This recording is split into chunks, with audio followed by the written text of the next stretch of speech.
the 10 commands were set in stone by the finger of our Elohim. When someone hears that something is set in stone, they believe that it is final, correct? To be set in stone, used to emphasize that something is fixed and unchangeable. There are people that refuse to believe that they need to keep the commands, but also use phrases like, oh, that is set in stone, when referring to something.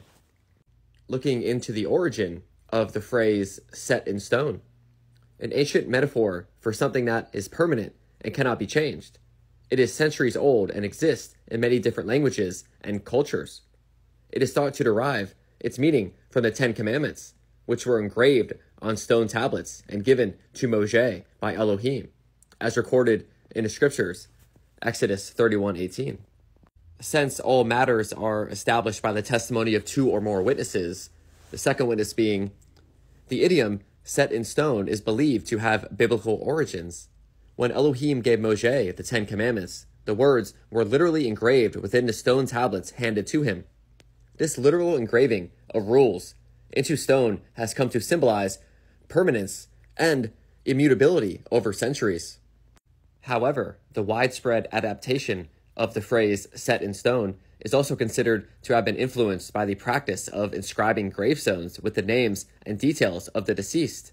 As these inscriptions are meant to endure, they further reinforce the idea that something being unchangeable or permanent, hence the idiom set in stone. Apparently, the Nicolaitans, the Catholic Church, does not know the definition of what set in stone means, as they felt the need to make their own 10 Commandments, as the ones that Yahuwah or Elohim made were not good enough, for them. Nothing can be done unless it is by the will of our Elohim. And he tells us that nothing will be done without it first being made known to his servants. And luckily, the prophet Daniel prophesied about this. And it speaks words against the Most High, and it wears out the set-apart ones of the Most High. And it thinks, the original language read thinks, not intends, and it thinks to change appointed times and law, and they are given into its hand for a time and times and half a time. Thinks to change times and laws.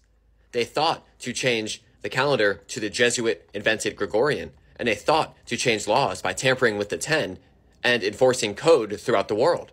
Even today, there is a movement throughout Europe that has caused men to believe that Sunday is the 7th day of the week. None of these in reality are true, but it is pushed and believed. These same Nicolaitans will tell you that the blessings for obedience and the curses for disobedience that are listed in Deuteronomy 28 are no longer valid for us. But in reality, sin is the cause of diseases and affliction that occurs in our life. Doing things contrary to what our Maker wants causes issues in our life.